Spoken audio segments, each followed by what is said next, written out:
नमस्कार दर्शकों, मैं प्रकाश वाघ फिर उपस्थित हूँ आपके प्यारे चैनल सिटी न्यूज़ पर आपके मनपसंद कार्यक्रम राशिफल में। उम्मीद है आप सब लोग इसको लाइक करते होंगे, शेयर करते होंगे, कुछ अच्छा कमेंट भी करते होंगे और आपके शुभचिंतक और इष्ट मित्रों को इसको वहाँ से व्हाट्सएप या फेसबुक पर शेयर भी करते होंगे, क्योंकि इस कार्यक्रम के प्रति जो सराहनीय अभिप्राय है वो निरंतर बढ़ रहे हैं और इसीलिए आपके सामने प्रस्तुत होने का निरंतर योग आता ही आता है। आज है दिनांक 27 में 2021। आज का वार है गुरुवार, वैशाख कृष्ण प्रतिपदा है। आज वैशाख कृष्ण प्रतिपदा तिथि वैसे ही ब्रह्म तिथि है। व्यक्ति में बहुत ही अलौकिक वाचा सामर्थ्य, भाषा में प्रभुता और ऊंची समझ होता है, फिर चाहे पढ़ा लिखा हो या ना हो। जीवन के लिए जो एक विचार धन की जरूरत होती है वह प्रतिपदा में जन्मे लोगों में भरपूर पाई जाती है। उदारता, एक परवाह करने की आदत, सहपरिवार बनाए रखने की वृत्ति प्रतिपदा में जन्मे लोगों में दिखाई देती ही देती है। और आज गुरुवार होने की वजह से अपने गुरु, आत्मा गुरु नाम गुरु, हमारा सबसे पहला आत्मा तो गुरु है, क्योंकि अपने प्रभाव से हमें पुलकित करते रहता है। हमारे जैसे पल्लव कमल की तरह विचारों के, संस्कारों के, उम्र के खुलते रहते हैं। तो चलो उस गुरु तत्व को भी हम एक नमन कर सकते हैं उसके मंत्र के साथ भी। देवान नाच ऋषि नाच कांचन गुरु कांचन सन्निभम त्रिलोकेशम तम गुरु प्रणम्याम्य हम। इस तरह का नवग्रह मंत्र है, बड़ा ही सुंदर मंत्र है, कभी इसे स्मरण कीजिएगा, देख के पढ़िएगा। आज है ज्येष्ठा नक्षत्र, सिद्ध योग, कौलवकरण और धनु राशि। धनु राशि के बारे में देखा जाए तो अभी नवंबर 2021 में इसमें 7.5 का समापन होने वाला है। तो आपने इसको अलविदा देने के लिए घर में कोई यज्ञ आयोजन, अपने रिश्तेदारों को, लोगों को सह भोजन का कार्यक्रम, इस तरह का, या ऋषियों तपस्वियों को या महात्माओं को थोड़ा सहयोग धनराशि या उनको लिए अन्न भोज, खुद खाना परोसना, इस तरह का कार्यक्रम आयोजित करके आप 7.5 का समापन कर सकते हैं, जिन जिन लोगों को इस 7.5 का अभी तक प्रभाव था।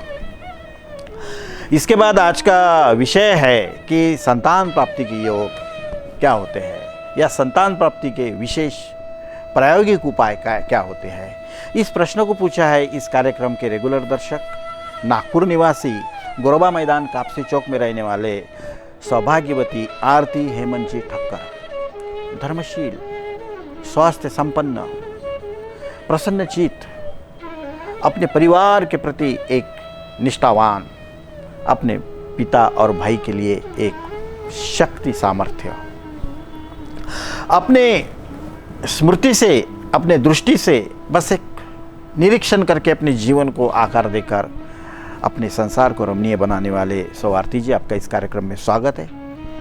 आपने प्रश्न बहुत सुंदर पूछा है कि संतान प्राप्ति के लिए क्या क्या विशेष योग होते हैं और कोई क्या प्रयोग होते हैं। तो सबसे पहले तो संतान प्राप्ति उन सभी को होती ही होती है, क्योंकि जो भी युवक युवतियाँ युवा होते हैं वह प्रजोत्पादन के उद्देश्य से और नए पीढ़ी को एक संतान देने के उद्देश्य से ही बड़े होते हैं। ऐसे में अगर हमें संतान प्राप्ति में थोड़ा देर हो रही है या समय पर नहीं हो रहे तो उसके कुछ भिन्न भिन्न कारण है। सबसे पहला कारण है कि हमें मन से इस बात को दूर ढकेलना कि अभी हमारे पास नियोजन नहीं है, फिर कभी करेंगे। यह सबसे गलत कारण है, क्योंकि आत्माएं निरंतर मंडराती रहती है शरीर धर्म करते वक्त, और वह हमारे गर्भ प्रवेश के लिए इच्छुक होती है। उसमें से हम उसको कोई बंधन नहीं लगा सकते। दूसरी बात, जिन बच्चों के माता पिता ने गर्भपात किया हुआ होता है उनके बच्चों को संतान प्राप्ति में बड़ा ही कष्ट होता है। यह भी एक वजह होती है, जो कुंडली के राहु की स्थिति और शनि की स्थिति के साथ पता चलता ही चलता है। तीसरी वजह यह होती है कि हमारे छोटे बच्चों के प्रति भावनाएं, हमारा बचपन अच्छा नहीं गया, हमने कभी किसी के घर गए तो उनके बच्चों के लिए मिठाइयाँ नहीं लेके गए। शास्त्र कहता है कि अगर हम कहीं जाए तो वहाँ के बच्चों के लिए कुछ चॉकलेट मिठाई लेके जानी चाहिए। अगर कहीं कोई स्वर्गवासी हो जाए तो वहाँ पे एक फूल माला या फूल लेके जरूर जाना चाहिए। ऐसे हमारे वृत्ति का दोष, जिसकी वजह से भी संतान प्राप्ति में देरी होती है। और देरी होने की एक खास वजह है कि आपको कम नसीब संतान होने का जब किसी को योग नहीं होता है तो सारे प्रायश्चित्त करवाने के लिए समय जाता है उस आत्मा के प्रभाव से, इसीलिए भी देरी होती है। तो इस पर सबसे पहला इलाज है स्नान। बचपन में हमें जब छोटे थे तो माता पिता ने हमें स्नान कराया, उसे स्मरण कीजिएगा। उसके बाद जब हम युवा हुए, कुमारी पूजन हुआ हमारा, तो हमने एक विशेष स्नान किया, माँ ने हमें करवाया, उस स्नान को भी याद कीजिएगा। तीसरा स्नान जब हमारी शादी हुई तो नानोरा, हमने किसी व्यक्ति के साथ पहले बार स्नान किया, उसे भी यह 3 स्नान। इस 3 स्नान को स्मरण करते आप अगर आपके माहवारी के 5वें दिन सुबह प्रातःकाल अमृत वेला में जब सूर्य रक्तांबर होता है, उस वक्त अगर आप आपके पंच ज्ञानेंद्रिय, पंचकर्मेंद्रिय और एक मन को विधिवत संस्कारित करते हैं शुद्ध सुंदर सुस्वर मंत्र से, मस्त और ताम्र पात्र में एक पीतल का लोटा, वहाँ पे एक दीपक जलाकर जल में गंगा जल या गुलाब जल डाल के इत्र लगा के अपने माँ के हाथों से या अपने सहेली के हाथों से या बहन के हाथों से, जो भी आपके शुभ चिंतक हो, आप इस विधि को संपन्न कराते हैं तो सबसे पहले शरीर शुद्धि का कारण, शरीर दोष का निवारण हो ही जाएगा। यह पहला इलाज है जिससे संतान प्राप्ति के योग खुलते खुलते हैं। यह प्रयोग 3 बार करने से लाभ यह निश्चित होता है। दूसरा एक प्रयोग होता है जो बड़ा ही एक विश्व प्रसिद्ध है, प्रयोगशील है और अभी तक हमारे अनुभव में एक सार्थक साबित हुआ है। वो यह है कि जब हम जैसे माहवारी के 5वें दिन से पहले 6 दिन में हमारे पति के साथ सहवास करते हैं, शरीर धर्म करते हैं, तो उस वक्त हमने एक प्रभावी प्रार्थना का सहारा लेना चाहिए। हमने शैया पे बैठ के एक प्रार्थना करना चाहिए कि हे प्रकृति, हम आपकी कृपा से हमने जन्म लिया, बालक थे माँ के गोद में, हमें गीले से सूखे में लिया गया, फिर हम कुमार बने, खाने पीने नटने सजने में हमारा समय गया, फिर युवती हुए, खुद का निरीक्षण, आकर्षण, स्वभावकर्षण, चित्ताकार, शरीर में बहुत सारे बदलाव हुए, अब हमारी शादी हुई है, हमारा संसार स्वाभाविक है, हमारे सपने स्वाभाविक है, प्रकृति अपनी संरचना बनाए रखती है, हमारे रहने न रहने से कोई फर्क नहीं पड़ता, आने वाले आते रहेंगे, जाने वाले जाते रहेंगे। इस धारणा को हम भी मानते हैं, लेकिन जब हम हमारे मन में सपना सजोए है और हम युवा है तो हमें अगर संतान नहीं होने के योग है तो कम से कम हमारे देश और समाज के काम आए, इस उद्देश्य से भी हमें अगर संतान हुई तो हमें बड़ा लाभ होगा। हम ऐसा गुरुत धरते हैं कि हमारे घर की शोभा के लिए, हमारे वंश के लिए हमें संतान होने की संभावना नहीं है, इसलिए हमारे समाज और देश के भी काम आए तो भी हमें बड़ा धन्य होगा कि हमने हमारे जीवन में हमारे संतान को किसी विशेष उद्देश्य के लिए चयन किया हुआ है।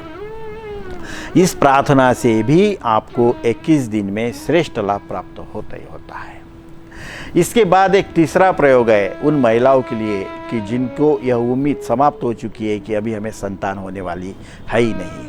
उन्होंने अपनी जन्म तारीख और समय भेजकर हमें कुंडली का अध्ययन करने का अवसर प्रदान करना चाहिए।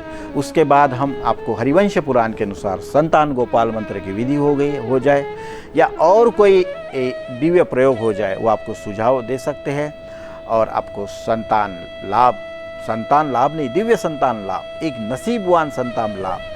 क्योंकि हम अगर संकल्प करते हैं कि हमें जब संतान होगी तो हम उसका मानसिक खच्चीकरण कभी नहीं करेंगे, उसे दरिद्र रेखा के नीचे कभी नहीं रखेंगे। पूरा जीवन जब उसको एक हमें प्रदान कर रहा है तो हम भी उसके पूरे जीवन को आकार देंगे, प्रेम देंगे, संस्कार देंगे, वैसा ही श्रेष्ठ आचरण उसके साथ करेंगे जिसका जो सबको मन भाए।